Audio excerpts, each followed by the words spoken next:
Muy buenas tardes, compañeros. Muy buenas tardes, profesor Ortega. Nosotros somos el grupo número 2. Les vamos a explicar el tema sobre la validez, confiabilidad en los instrumentos de medición. Nuestro grupo está conformado por Carmen Rincón, Catherine Hernández, Ronna Ortiz y Naudi Lamas. A continuación, el contenido que les vamos a explicar está relacionado con los instrumentos de medición, la validez y confiabilidad de los mismos, algunos procedimientos para poder llevarlos a cabo y la importancia que tienen en la investigación. Ahora bien, inicialmente debemos tener en claro qué implica la etapa de la recolección de datos. Una vez que seleccionamos el diseño de investigación apropiado y la muestra adecuada, la siguiente etapa consiste en recolectar los datos pertinentes sobre variables, sucesos, contextos, categorías, comunidades u objetos involucrados en la investigación. Recolectar los datos implica 3 actividades estrechamente vinculadas entre sí. Seleccionar un método o instrumento de recolección de datos entre las disponibles en el área de estudio en la cual se inserte una investigación o se puede desarrollar una, y este instrumento debe ser validado y confiable. De lo contrario, no podemos basarnos en algún tipo de resultado obtenido.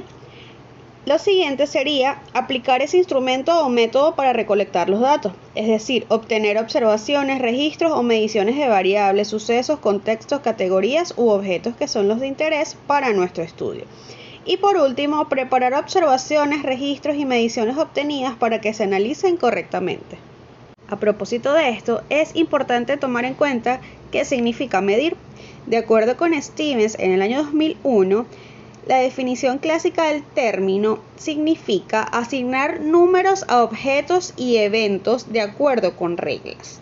Sin embargo, como señala Karmines y Zeller en el año 1979, esta definición es más apropiada para las ciencias físicas que para las ciencias sociales, ya que varios de los fenómenos que son medidos en estas no pueden caracterizarse como objetos o eventos, puesto que son demasiado abstractos para ello. Ahora bien, esa medición de la que hablábamos anteriormente es efectiva cuando el instrumento de recolección de datos en realidad representa a las variables que tenemos en mente para estudiar. Pero primero debemos saber qué es un instrumento de medición. Se define como un recurso que utiliza el investigador para registrar información o datos sobre las variables que necesita investigar para luego ser procesadas y obtener los resultados que espera. Aunado a esto, tenemos que ese instrumento de medición debe ser evaluado y validado por un experto. ¿Quiénes pueden ser los expertos que validen un instrumento? Bueno, Valdés en el año 1999 dice que se define como experto al individuo en sí o grupo de personas u organizaciones capaces de ofrecer valoraciones conclusivas de un problema en cuestión, de hacer recomendaciones respecto a momentos fundamentales con un máximo de competencias. Es decir, la persona debe ser preparada y relacionada directamente con el tema que se está investigando para poder dar su valoración.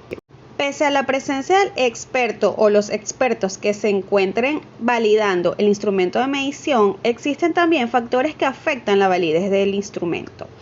Puede ser la improvisación, el contexto en el que se realiza el instrumento, la falta de un diseño adecuado para el entendimiento de las personas que están siendo evaluadas o de las situaciones que están siendo medidas, las instrucciones con que este sea diseñado, las condiciones en que se aplica el instrumento, que pueden variar según fenómenos naturales o artificiales dependiendo del tipo de investigación, y los aspectos mecánicos que van a incidir directamente en la validez de ese instrumento. Ahora vamos a hablar acerca de los factores que inciden en la confiabilidad de un instrumento, empezando por la longitud de la prueba. La confiabilidad de una prueba aumenta a medida de que se incluyan ítems equivalentes. Sin embargo, no debe caerse en el error de adicionar ítems de manera innecesaria. Luego tenemos la velocidad. Debe darse tiempo suficiente para contestarse la prueba. De esta manera se obtendrán datos más confiables. Ahora hablaremos sobre la homogeneidad. Cuanto más homogéneo es el grupo que se está midiendo o evaluando, mayor será la confiabilidad del resultado de la prueba. También tenemos la dificultad para entender estos ítems que se diseñan y se relaciona con la cantidad y a su vez la dificultad de los ítems planteados.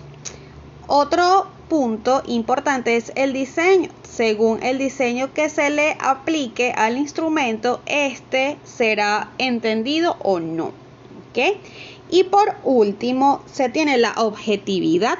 En ítems de respuestas abiertas, en ensayos y otros tipos de pruebas de este tipo, la objetividad que posee el juez para la clasificación de cada ítem afecta la confiabilidad. Es decir, la persona que está evaluando debe mantenerse en un estado parcial.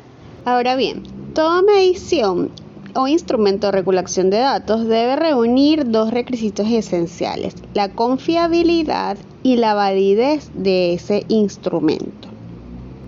Para empezar, tenemos la confiabilidad. La confiabilidad de un instrumento de medición se refiere al grado en que su aplicación repetida al mismo sujeto u objeto produce resultados iguales.